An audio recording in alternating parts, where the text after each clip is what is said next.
into the second question, which is we just wanted to know, in your opinion, what are some steps that can be taken to improve on customer success?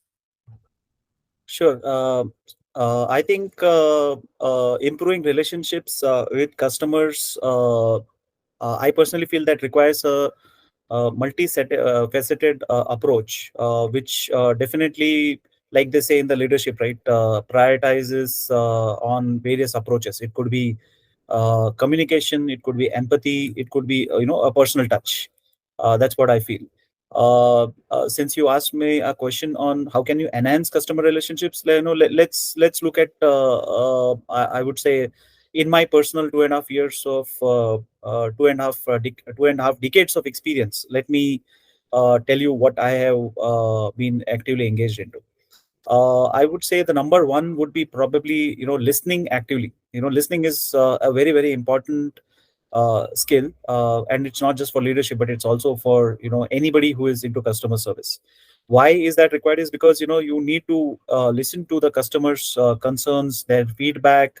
How do you want to actively engage them? Because on the various channels, and these channels could be anything. It could be over emails, it could be over surveys, any kind of interactions, in-person meetings, and all that stuff.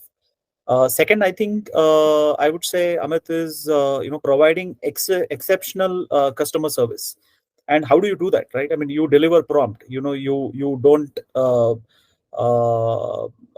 get into like they say, over deliver and or under promise and over deliver, kind of stuff. Or be courteous. You have to have personalized customer service experience for the customer. If you can address any kind of questions of the customer then and there, you go beyond to exceed their expectation. There's nothing like it. I think that's the most important crux of it. The third, I think, I feel, is trust and transparency. You can always not be truthful to the customer, saying that don't worry, everything is good. But if there is something that is not good, and or let's say your team has or your extended teams, your vendors, whoever has not done, or they're not being transparent, or they have done something and you are trying to hide, I don't think that's a great way to foster any kind of relationship, right? You need to be open, you need to be honest, you need to prioritize, you need to be have integrity in all your interactions. So the more open you are, and of course it is geography based as well. Culturally, different geographies, different people around the world look at it differently, but I think it's very, very important. I would say the fourth one would be, like we said, personalizing the customer experiences. How can we utilize or leverage data analytics and customer insights to basically, I would say, tailor interactions and offerings for their specific preferences and behaviors? Just look at, what is it that they're asking. Let's not just go with, the statement of work or a master services agreement or some kind of stuff. That's of course there. That's a legal document to be there. But then if there is something that you can do where you can personalize recommendations or support based on customer needs, and not be very adamant that this is not part of this, I can't do it. Sometimes you need to do those things to to personalize and to catch on those brownie points. I think the fifth, very important, is the most important, I would say, because as a leader, I feel the most important also is empowering your frontline staff. What I mean by that is, how do you equip your service desk? It could be your NOC, it could be your SOC, it could be anybody who interacts, with these with the customer. I would say, with various tools. More importantly, training, and autonomy, basically to address customer needs very effectively.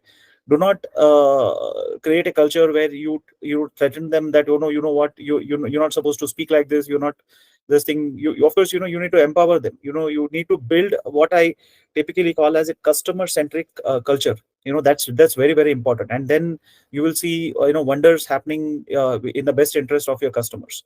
I think the other very important is the feedback loop, as we call. how do you take feedbacks from the customer, and don't wait for some surveys to happen once in 6 months or once a year. So today the world is all about feedback loop, right? You keep taking the feedback, and how do you work on it? Go back to the customer and say that these are the improvement areas that you had identified for me. Here is what we're doing. Actionable insights definitely need to be there. I think a few other things that we already spoke about. One is on the being proactive, anticipate problems, leverage predictive analysis, and being proactive to do safe.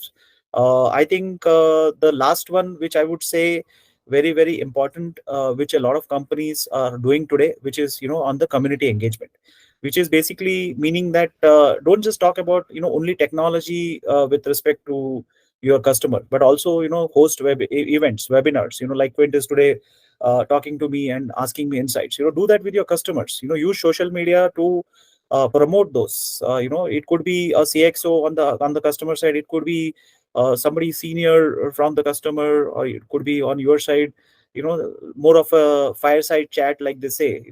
Or if you're hosting some events, why don't you invite them? Even if you're doing a CSR activity, definitely bring in to do these things. And I think the last and the most important above all is being consistent and reliable. And how do you whatever you promise, you do consistently deliver. If it is not getting delivered for whatever reason, be open, be transparent, be integral, and you will see a complete satisfaction from the customer just swinging onto your side. That's what I feel. Thank you, Mithun. There are multiple ways to do how that you will be able to improve the customer relationships. And thank you for your experience, because this is what your experience you have shared, and this will be really help a lot of customers to improve their customer success journey.